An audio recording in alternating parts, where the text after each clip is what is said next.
Hello and welcome. My name is Mike Studer.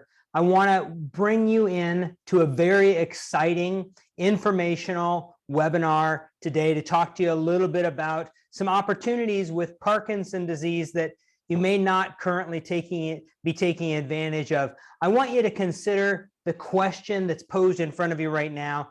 In Parkinson's disease, are you doing everything that you can to win? Again, my name is Mike Studer. You see my name on the screen there. And I want to certainly recognize my co-host and producer of this, Kelly Willenberg, who's a brain health gerontologist that we're going to be talking about today as well. And so in this question that you've got for yourself, are you doing everything that you can for yourself in regard to Parkinson's disease? I want you to look at the screen right now and look at some resources that you've got for you here.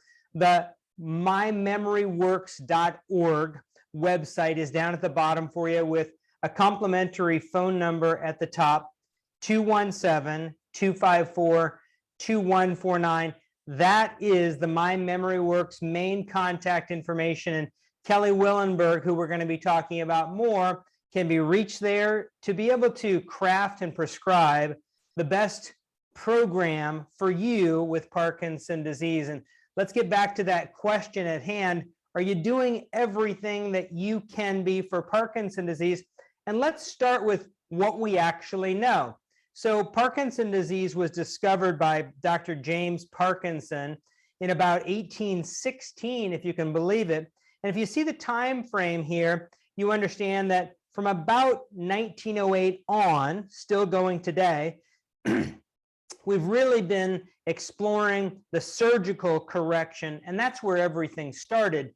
Different interventions on the brain to be able to correct abnormalities. That's where it all started. And then from there, in about 1960 something, persons were starting to develop medications that would help individuals with Parkinson's disease. And obviously, we're still crafting that and working to perfect that today. From about 1982 on, medication adjustments, diagnostic improvements, imaging, and really even some of the surgical adjustments were becoming more in vogue.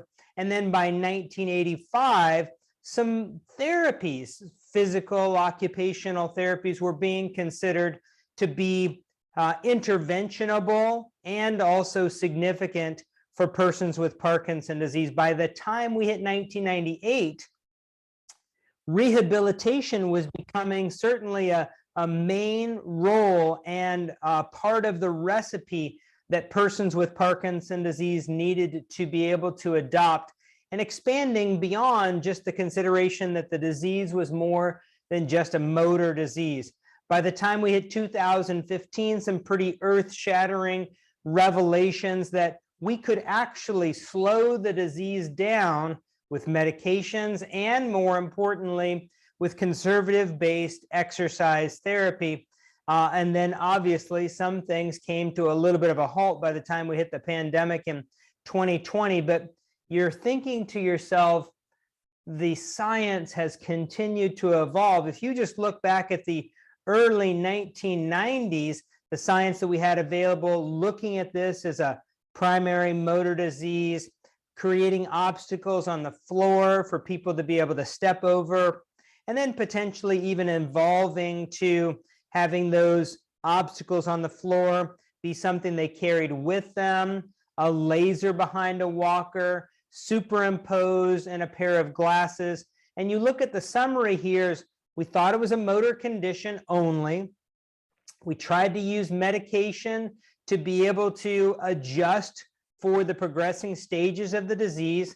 We managed individuals as they became frail. We did education and equipment. And then we continue to recognize that there's more than just the movement, more than just walking, turning, balancing. There are aspects that are meaningful in life to consider here: cognition, speech volume, social engagement, connectivity. And all of these relied upon similar principles of intensity, disease modification, and recognizing an early diagnosis.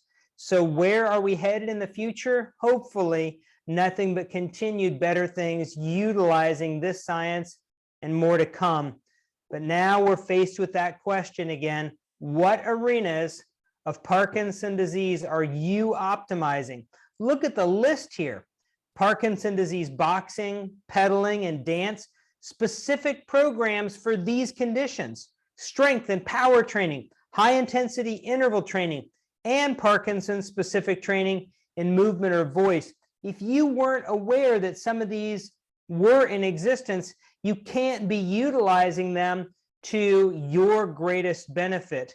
So you may be thinking right now, but I'm doing everything that I can be doing that would meaningfully slow my condition, my subtype of Parkinson's disease. So you could be thinking, gosh, do I have more time in my life? Do I have more energy? What else could I be doing? And what else should I be doing? So I'm going to be just a little bit exaggeratory here. I'm going to turn on my treadmill that I'm standing on, and I'm going to start working on doing some weightlifting with a resistance cord while I'm on the treadmill. And I'm going to grab a book and do some reading about Don Quixote by Miguel Cervantes, because I want to work on my cognition at the same time I'm exercising. And maybe I'm also doing some weightlifting with the other arm with this wrist weight and the weights that I've got on my ankles. And you might feel a little bit exhausted just watching everything that I'm doing there.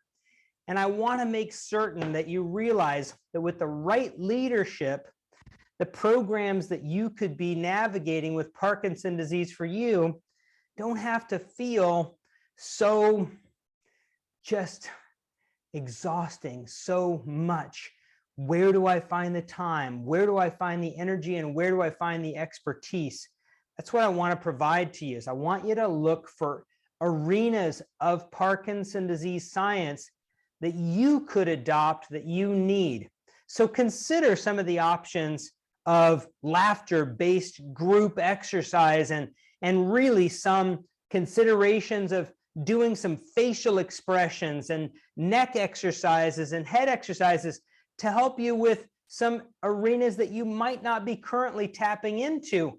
So why do you need those? Well, laughter really can help us with neurotransmitters, our psychology, our outlook, our likelihood and ability to be intense in the other aspects of our life and exercise, our efficacy and our belief that we can do something to improve ourselves, and our ability to truly adopt the treatment strategies that are in front of us, and to have quality in our lives. Facial expression exercises to be able to be adaptable, variable, expressive, to be able to be heard, to be able to be understood. Again, these are all salient pieces of communication, awareness, social engagement that every research study will prove to you is very necessary for living quality extended years. And then obviously those muscles are also involved in your capacity to swallow safely. So head and neck exercises can not only benefit you in your ability to be able to look around and be able to perceive the safety and the features of the environment that you need to navigate in, but also can control where your head is and therefore where your posture and body follows. Not to mention pain control and again, relationship to swallowing, speed, movement, balance. So now you might be willing to consider that you may be leaving some activities, some science in Parkinson's disease, some of your potential on the table. So now you may be looking for some more guidance to figure out how to implement these programs and this science for you specifically, not just the one size fits all. So you may be seeing part of the picture, what's needed, what's possible. You may understand generally what is needed and what you might be able to participate in. You may even understand the why. swallow, communication, expression, social engagement, posture, balance. But again, you should reasonably still be left a little bit with an unclear picture about how to implement this for yourself. So I'm going to suggest to you that we're going to circle back exactly where I started this presentation, is that you need a coach, someone that knows Parkinson's disease and has the time to interview you and intervene with you.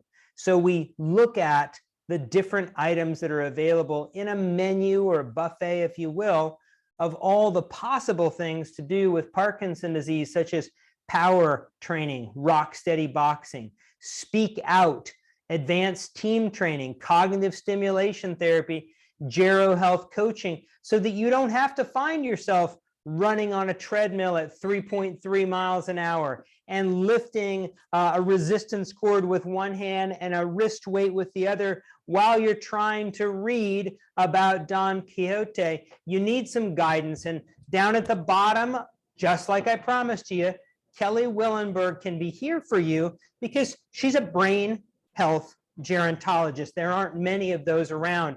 So now we've come full circle. Parkinson's disease. Are you, I'm looking at you, are you doing everything that you can to win? And if you're wondering if you are, I want you to contact Kelly using her email address, using the website. And remember, I'm endorsing this because I'm a physical therapist of 32 years, specifically an expertise board certified expert for neurologic physical therapy since 1995. Worldwide, nationwide speaker on the concepts of Parkinson's disease. My name is Mike Studer, and I'm here to endorse this for you. And I hope to hear that you've taken advantage as well. Thank you, and good day and good health.